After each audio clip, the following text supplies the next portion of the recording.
Hello and welcome to this Temple Update News Brief. I'm Megan McNerney. And I'm Isabel Garcia. Over the next few minutes, we'll catch you up on what you need to know around campus as the spring semester is just getting underway. We'll begin with news on the university's efforts to increase safety, at this being just the beginning of the 2011 school year. Temple University has implemented a series of measures to ensure the safety of students and faculty. 4 initiatives have been put in place in response to recent surge in crime on and around main campus. Temple will now work with Philadelphia police to increase patrol in areas surrounding the university. The presence of security officers on school grounds will also be increased. Additional campus police officers will be hired and more security cameras will be placed around the university. Construction has begun on Temple's new architecture building. The initiative is just one more part of Temple's 2020 campus development plan. The construction of the 45,000 square foot building is costing the university $10 million. When it's complete, the architecture program will be able to move from its current location in the School of Engineering. The new building is scheduled to open its doors in fall of 2011. Temple University was ranked among the nation's 100 best values and four-year public colleges by Kiplinger's Personal Finance magazine.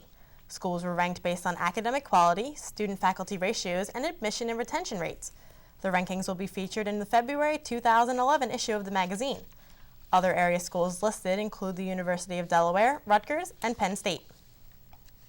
A potential tuition increase is on the minds of students on main campus. Temple student government held its first State of the Campus address of the new year on January 24th to discuss that possibility.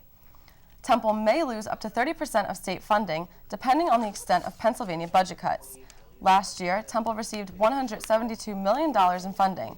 The university may face up to a $50 million loss in operating expenses, which could lead to significant tuition increases. TSG announced its plan to hold a rally for education. The goal of the rally is to persuade the state to continue to fund public universities. The event will take place on February 15th in Harrisburg. The organization is encouraging students to attend the rally and support the cause. Transportation will be provided for those who register online at temple.edu/government/news. Last fall, we reported that Temple Center City was no longer offering its non-credit courses due to budget cuts. But thanks to a donor, the university will be able to offer programs to adults 50 and older. The Bernard Osher Foundation donated $1 million that will go towards funding courses. These courses include American music, financial planning, and yoga. Adults can register either through mail or in person at TUCC. The College of Liberal Arts began hosting the Neuroscience Seminar Series on January 26. These sessions allow students to listen to researchers talk about their studies and overall advancements in neurology. Temple professor Diana Woodruff Pack was the first guest speaker. There will be 6 sessions throughout the semester. And Temple Center for Social Policy and Community Development is teaming up with volunteers to provide free tax preparations for low-income families. Temple University is just one of 11 sites throughout the city. This is the 5th year Temple has hosted the program.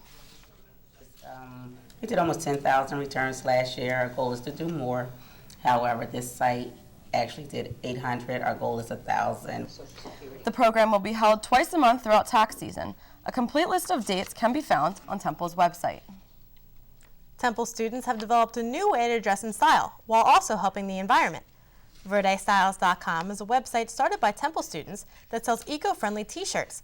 The shirts feature artistic messages about creating a healthy environment. With each t-shirt sold, the Verde Styles team promises to plant a tree to further the green initiative.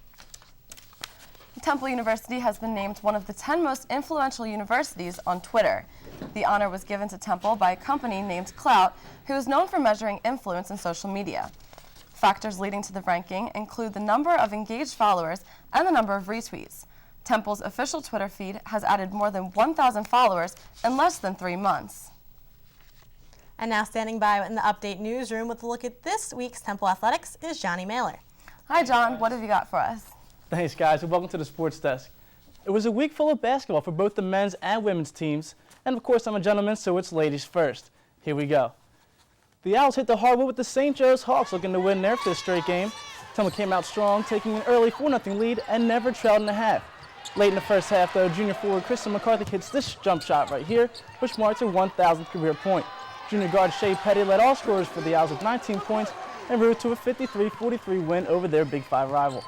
The women also picked up wins against Penn and UMass, increasing that win streak to 7 games. And now over to the men's side.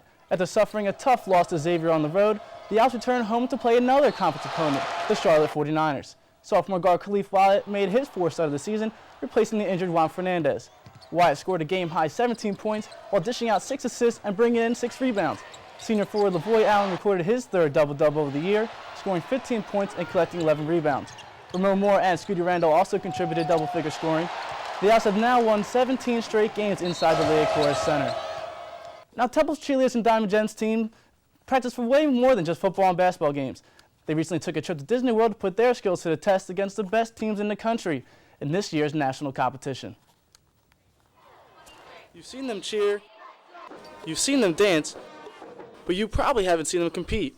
The Temple cheerleaders and Diamond Gems dance team took a trip down to sunny Orlando, Florida for the College Cheerleading and Dance Team National Championship at ESPN's Wide World of Sports. The cheerleaders made their third appearance at the national championship. The alumni came back and they were like, this is the best Temple team we've ever seen. So after that, we got real excited. We were all so hyped before we left. After competing against 17 teams, the girls heard their name called for 7th place, earning their first top 10 ranking ever. We screamed like we got first place. I think we were more excited than the first place team because we've never placed there before. We freaked out. The Diamond Gems competed at nationals for just their second time. The Gems shined in the pom category, taking 4th place, as well as in the hip-hop category, bringing home 7th place. You can still see your Diamond Gems and Temple cheerleaders at all the basketball home games.